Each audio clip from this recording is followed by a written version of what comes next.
ejercemos nuestro derecho a las ciudades? ¿Cuánto sabemos de lo que sucede en los territorios que nos rodean? ¿De qué manera la gestión público-privada es un aspecto fundamental para crear urbes más justas, resilientes y sustentables? Planeo Podcast nace como un espacio de diálogo en torno a los principales retos que enfrentan nuestras ciudades a lo largo del país. En esta segunda temporada encontrarás reflexiones en torno a la segregación residencial, la sostenibilidad, los cambios en la definición y percepción de patrimonio o el impacto de la ciencia de datos en la gestión urbana. En definitiva, cada episodio nos llevará a descubrir cuáles son las claves para hacer de nuestras ciudades espacios más equitativos y habitables. Soy Macarena Rojas Ábalos y aquí comienza Planeo Podcast, un podcast del Instituto de Estudios Urbanos y Territoriales UC.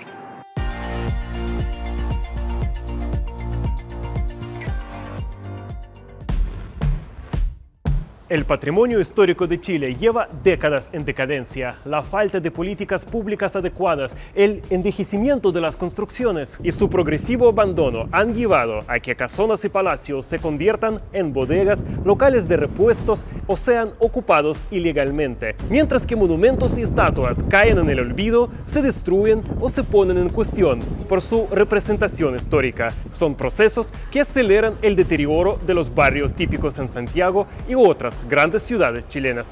Pero al mismo tiempo, el interés ciudadano para el patrimonio ha crecido cada año.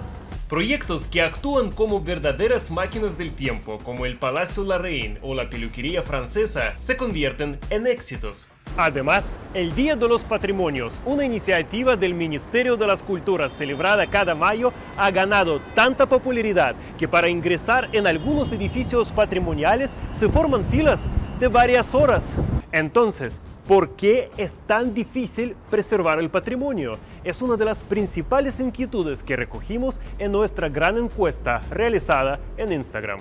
El valor de lo patrimonial también es algo que genera desacuerdos, ya que existen patrimonios muy valiosos para algunos y que para otros no significan nada. Un ejemplo claro es el controvertido caso de la Villa San Luis, demolida en gran parte, luego patrimonializada, defendida y reivindicada por movimientos sociales. Entonces, ¿cuál es el propósito de patrimonializar y cómo podemos construir consensos sobre qué es patrimonio y fomentar una mayor conciencia sobre su valor?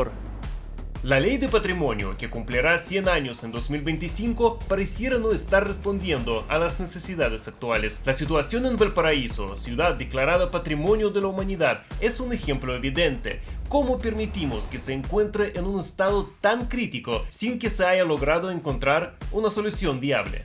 Existe gran dificultad de generar consensos en torno al patrimonio y no es algo que esté sucediendo solo en Chile. Por otra parte, es muy difícil determinar quién es el responsable de cubrir los altos costos de su mantención, sobre todo cuando es propiedad de un privado.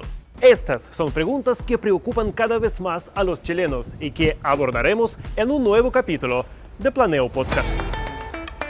Ya estamos arrancando Ciudades y la disputa de los patrimonios, este nuevo episodio de Planeo Podcast. El día de hoy me acompaña Macarena Ibarra y Emilio de la Cerda. Bienvenidos. Muchas gracias. Macarena es historiadora, urbanista y doctora en urbanismo por la Universidad de Cambridge y profesora asociada del Instituto de Estudios Urbanos y Territoriales UC. Por su parte, Emilio es arquitecto, magíster en arquitectura por la Universidad Católica y también se ha desempeñado como secretario ejecutivo del Consejo de Monumentos Nacionales de Chile y entre 2018 y 2022 como subsecretario de Patrimonio Cultural del Ministerio de las Culturas, las Artes y el Patrimonio.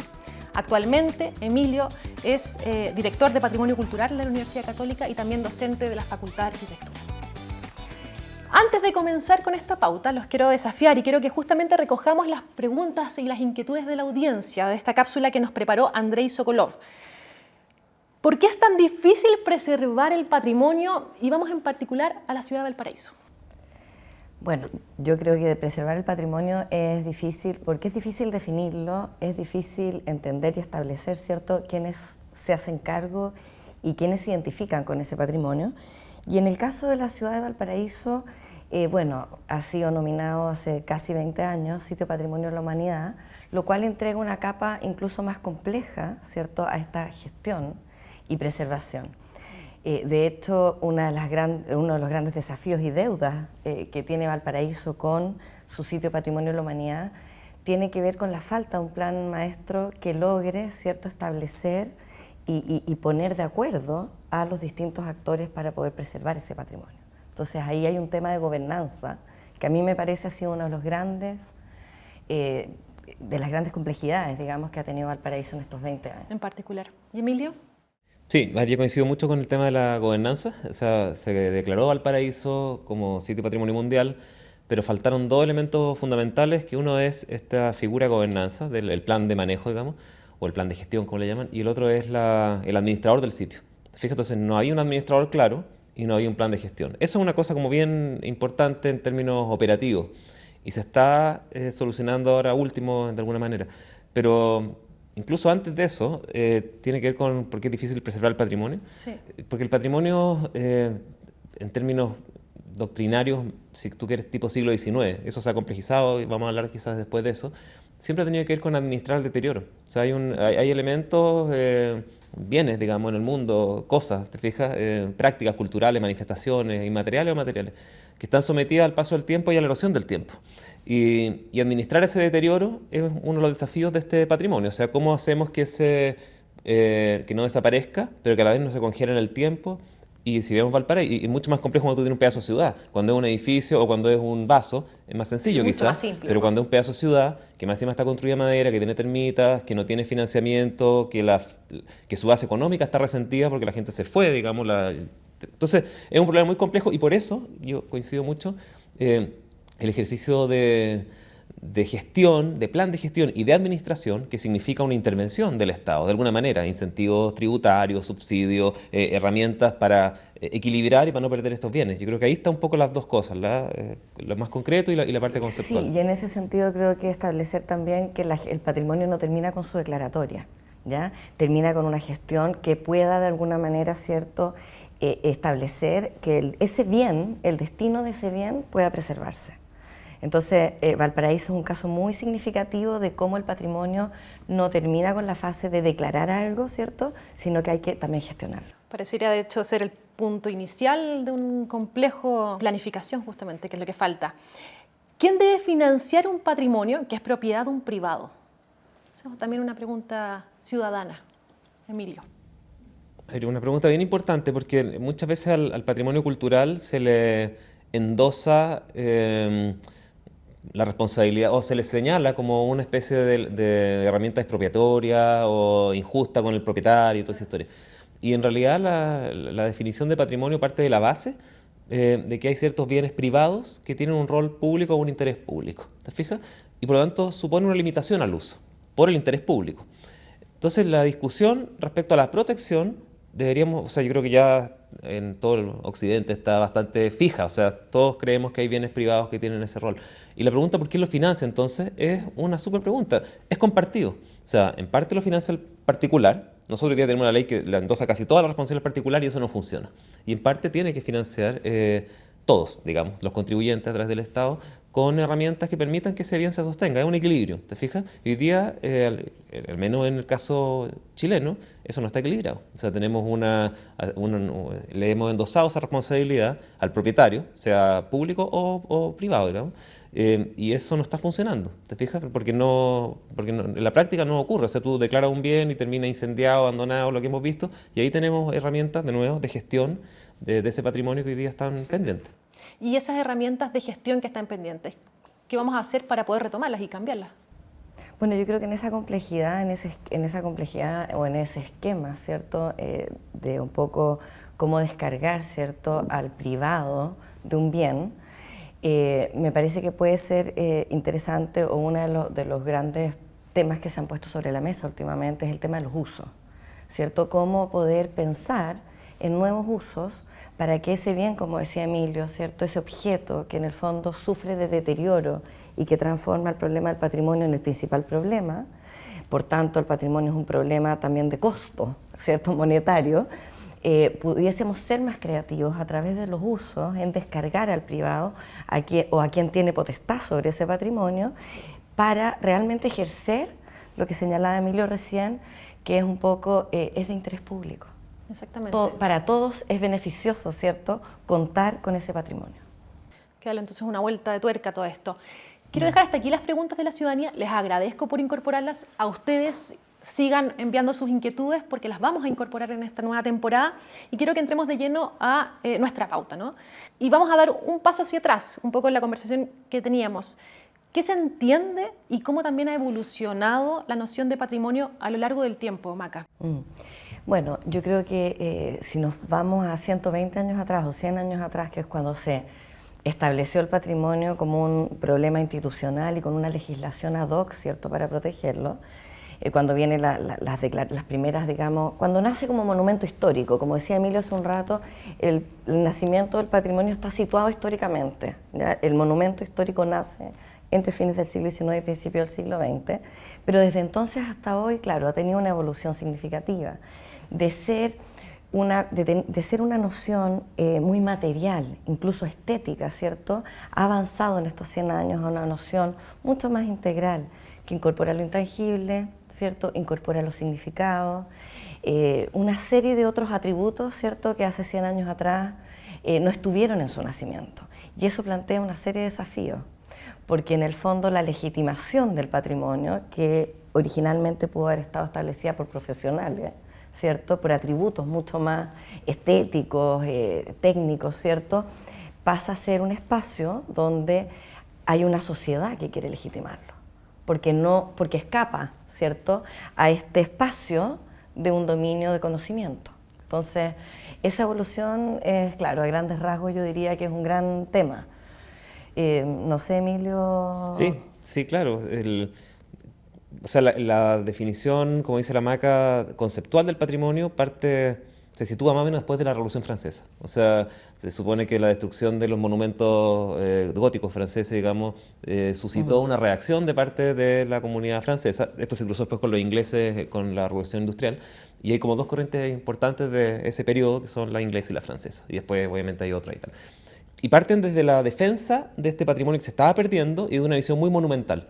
Desde luego eso hereda otras cosas para atrás, uno puede llegar hasta Egipto, o sea, la funebria, ¿te fijas?, para hacer memoria, la columna trajana, no tengo idea. Pero en la época moderna tiene que ver con eso, y lo que es muy fascinante es que este patrimonio surge como bajo el paraguas del valor, la idea del valor. ¿Te fijas? Y cómo el valor económico o el valor de cambio se complementa y se fricciona con otras estructuras de valor que nosotros como sociedad nos damos, que son el valor histórico, el valor artístico, el valor de antigüedad, el valor de uso. ¿Te fijas? Y UNESCO, de hecho, ocupa esa idea del valor universal excepcional, que es como una cosa así muy gloriosa, para definir ese valor. Entonces, hay estructuras de valor. ¿A qué le asignamos valor como sociedad? Y la idea original del monumento, como en el siglo XX, ha evolucionado en 100 años a la idea del patrimonio cultural, donde ya no es un obelisco o un edificio, sino que es un barrio, es un paisaje, es una ruta, es el patrimonio inmaterial. Entonces, de alguna manera, desbordó los límites. Y al haberlos desbordado, nos plantea problemas nuevos, con los cuales hoy día quizás no tenemos las herramientas para manejarlo, porque nuestras herramientas siguen siendo para ese monumento con el que pensamos hace 100 años, más o menos. Y en ese sentido, claro, existen los beneficios culturales de patrimonizar eso. ¿Y cuáles serían los beneficios sociales relacionados? Sí, bueno, yo creo que en el fondo hay un tema de apego a tu entorno construido que tiene que ver con las identidades de las sociedades a través del tiempo, y por eso se torna, y es clave, ¿cierto?, entenderlo como un proceso sumamente significativo. Si una generación o si una sociedad no se identifica con ese patrimonio, es muy difícil que lo cuide, es muy difícil que quiera preservarlo, que le haga algún sentido. Entonces lo que pasa hoy día, un poco volviendo a esto que señalaba recién Emilio, de este cambio de escalas también, ¿cierto? O sea, de patrimonializar un objeto, un edificio, llegamos a patrimonializar pueblos y ciudades completas, hace mucho sentido que exista, ¿cierto?, una relación. ¿Ya? En este cambio de escalas también hay un cambio en la relación con el patrimonio, lo que señalaba hace un momento, o sea, de estar legitimado por un grupo, por profesionales, ¿cierto?, que tu propia comunidad lo legitime. Y ahí, claro, hay todo un tema de identidad, pero también de autoestima cultural en ciertos pueblos, en ciertos lugares, ¿cierto?, de beneficiarse culturalmente por, en el fondo, ese apego con lo que queremos resguardar. Entonces, claro, hay beneficios también en términos de educativos, ¿cierto? De cómo se proyecta una comunidad en el tiempo, de cómo transfiere ciertos conocimientos de generación en generación, que lo hace mucho más dinámico al producirse este cambio, digamos, conceptual. Claro, la Maca dijo una palabra que es la de relación. Eso me parece a mí que es muy clave, porque se podría pensar que el patrimonio está asociado a una cosa construida, digamos, o a un folclore, a una manifestación, el chinchinero, no tengo idea. Y como que los atributos materiales o intrínsecos a la cosa son los que lo definen, pero en realidad lo que define la importancia de ese bien cultural o de esa manifestación es el vínculo que tiene esa manifestación con personas, sociedades, grupos humanos. O sea, el patrimonio es el vínculo, no es la cosa, ¿te fijas? Y en la medida en que es el vínculo, significa que es dinámico, porque las sociedades cambiamos, ¿te fijas? Y como cambiamos, ese vínculo que en un momento era muy robusto, en 10 años más, 20 años más, puede ser otra cosa, es más compleja, es más crítica. O sea, parte de lo que ha pasado con el patrimonio urbano, digamos, con los cuestionamientos, los patrimonios y tal historia, tiene que ver con que ese vínculo se movió. ¿Te fijas? Y entonces esa cuestión es bien relevante. Y lo otro es, te lo decía la Maca, ¿qué nos define como sociedad? En relación al uso, al beneficio, digamos. La memoria, ¿cómo sostenemos memoria? ¿Cómo establecemos parámetros comunes de intercambio cultural? O sea, las sociedades no son simplemente, ¿te fijas?, transaccionales, también son como espacios, digamos, simbólicos, compartidos. Y eso, el patrimonio cumple un rol en eso. Y también tenemos el patrimonio intangible, que ustedes lo han esbozado. Dentro del patrimonio tangible está el indígena, pero también está el patrimonio natural, que es la naturaleza también. En un mundo globalizado y muy urbano, urbanístico a veces, ¿cuál sería la importancia de reconocer ese tipo de patrimonio en las sociedades? Maca. Sí, yo creo que es relevante porque de alguna manera, volviendo un poco a esta evolución, porque en el fondo incorporar lo intangible o inmaterial, ¿cierto?, lo natural y otras escalas del patrimonio, es un poco abrir esta concepción tradicional y monumental que comentábamos hace un rato. Entonces es dar espacio también a nuevas voces y a nuevos lugares, ¿ya? Y en ese sentido, claro, es muy beneficioso pensar en que, por ejemplo, pueda aparecer voces de patrimonios de pueblos originarios, porque de alguna manera es visibilizarlos históricamente. Es que puedan visibilizar, ¿cierto?, sus legados, sean de distintas maneras, inmateriales, técnicas, aprendizajes, objetos, ¿cierto? Y lo mismo con el patrimonio natural. En el fondo, visibilizar esos nuevos patrimonios es reconocerlos y cuidarlos. Entonces, en ese sentido, claro, es un poco avanzar en términos mucho más amplios de ese patrimonio que la literatura, específicamente la literatura del patrimonio crítico, habla de los discursos autorizados. ¿Ya? Es un poco dar lugar a nuevas narrativas para que un poco marquen esa relación con su patrimonio. Y esto ha sido un avance lento, o sea, la Carta de los Paisajes Culturales, que un poco es de los años 90, ¿cierto? Pero UNESCO ya en los años 70 había mencionado y establecido y definido el patrimonio natural muy de la mano y en paralelo al patrimonio cultural. En el siglo XXI parte la definición de UNESCO, ¿cierto?, del patrimonio material. Entonces estamos hablando que en las últimas décadas el patrimonio tradicional y monumental se ha ido acomodando a estos nuevos patrimonios. Claro, lo que dice la Maca es que la Convención de UNESCO del 72 es patrimonio cultural y natural. Es bien interesante y supone que hay una parte que ven ONG o el mundo ligado a la cultura y otros más al tema ambiental. Y los últimos años te diría que esos dos campos se han superpuesto muchísimo por la idea del paisaje cultural, digamos.